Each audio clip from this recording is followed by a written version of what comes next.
नमस्कार साथियों, बदला प्लेटफॉर्म में आपका स्वागत है। एनसीईआरटी क्लास 7 लेसन नंबर 12 पादप में जनन रिप्रोडक्शन इन प्लांट्स। कल अपन ने असेक्सुअल रिप्रोडक्शन देखा था, वेजिटेटिव रिप्रोडक्शन, बाइनरी फिजन। आगे देखते हैं स्पोर फॉर्मेशन, बीजाणु निर्माण। जो ब्रेड वगैरह होती हैं, अगर आपने कभी उस पर फंगस लगी हुई देखी हो, एक जाल जैसी संरचना, तो उन स्पोर्स को देखना कभी। ये जो स्पोर्स होते हैं बहुत ही हल्के होते हैं और एक जगह से दूसरी जगह तक ये आराम से जा सकते हैं, फैल सकते हैं। हल्के होते हैं तो वायु में भी आराम से तैर सकते हैं, इस कारण से ये लंबी दूरी तक जा सकते हैं। तो बीजाणु जो होता है स्पोर असेक्सुअल रिप्रोडक्शन ही करता है और प्रत्येक जो स्पोर हैं वो हाई टेम्परेचर और निम्न आर्द्रता, ये इनकी प्रतिकूल परिस्थितियाँ होती हैं। तो इसको ये सहन करने के लिए इनके लिए कठोर, इन पर सुरक्षात्मक आवरण से ये ढके रहते हैं, इसलिए ये लंबे समय तक सर्वाइव कर सकते हैं।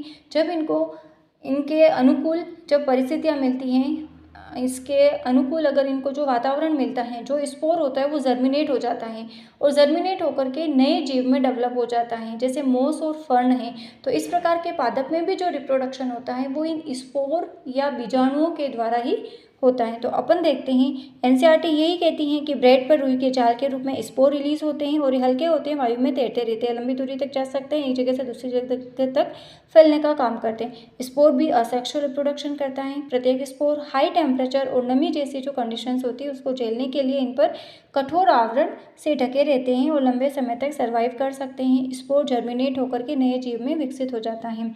अपने ये एग्जाम्पल इंपॉर्टेंट है, कम्पिटिटिव एग्जाम्स में डायरेक्ट पूछते हैं मोस और फर्न है, रिप्रोडक्शन किसके द्वारा होता है, स्पोर के द्वारा।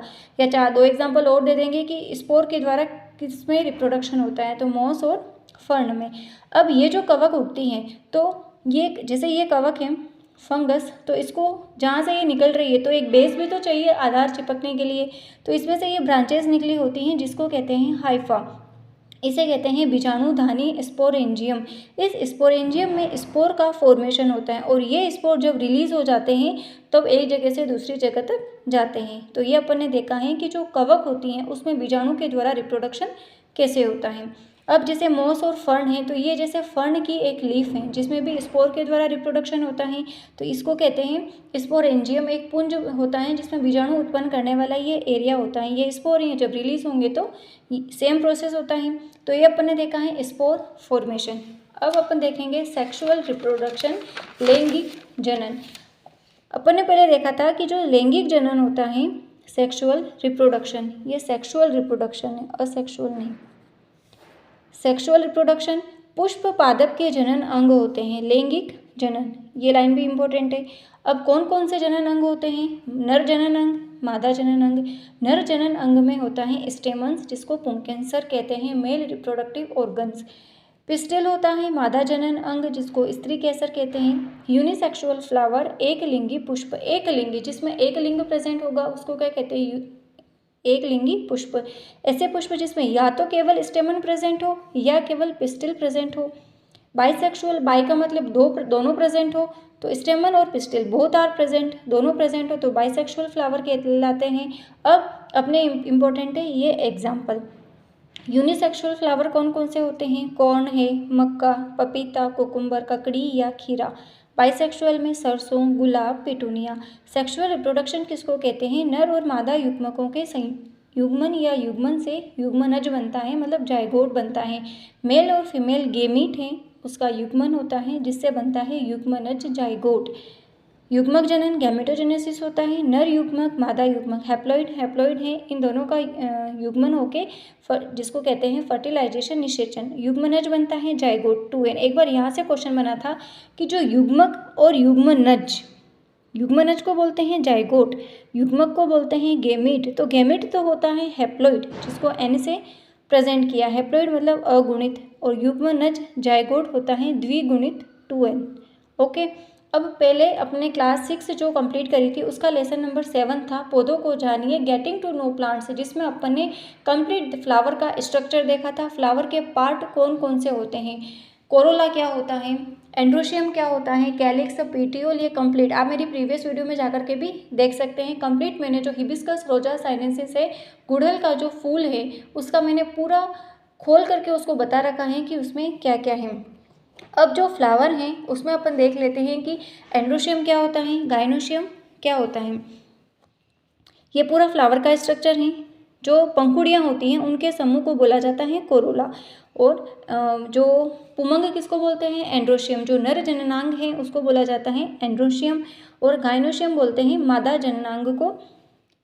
पीटियोल है जो इसका वृंत कहलाता है। कैलिक्स जो होता है इसको, जैसे ये फ्लावर है छोटा सा, इसको कहते हैं कैलिक्स। ये पंखुड़ियों का जो समूह है, ये पंखुड़ियाँ, पुष्प खिला हुआ नहीं है ये, बाकी पंखुड़ियों का जो समूह होता है उसको कहते हैं कोरोला। अब मेल और फीमेल, अपन को रिप्रोडक्शन देखना है। रिप्रोडक्शन में मेल और फीमेल दोनों को देखेंगे अपन। तो मेल है एंड्रोशियम। अब ये क्या होता है?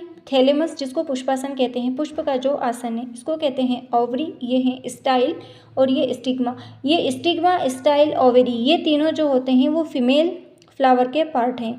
मेल फ्लावर में आता है फिलामेंट, पुंकेसर जिसको कहते हैं, या स्टेमन्स भी कहते हैं। एंथर परागकोश, ये दिख रहा है, पूरे को कहते हैं परागकोश। इस परागकोश कोश के अंदर प्रेजेंट होते हैं पोलन ग्रेन्स। ओके, स्टेमन, एंथर और पोलन ग्रेन, ये तीनों किसके पार्ट होते हैं? मेल रिप्रोडक्टिव ऑर्गन्स होते हैं फ्लावर के। ये तो नहीं है, जो पेटल्स होती है वो पंखुड़ियों के समूह को कोरोला कहते हैं। बाह्य दल के समूह को कहते हैं अपन कैलिक्स।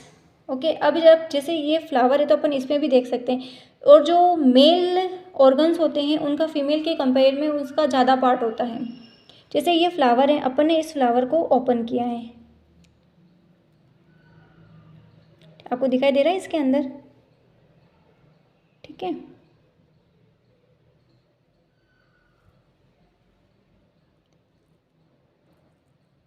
ये देखना अगर ध्यान से, ये जो ये दिखाई दे रहा है ना, ये आपको अलग दिखाई दे रहा है, बाकी ये जो सब हैं वो आपको लगभग सेम दिखाई दे रहे हैं। 1 2 3 4 5।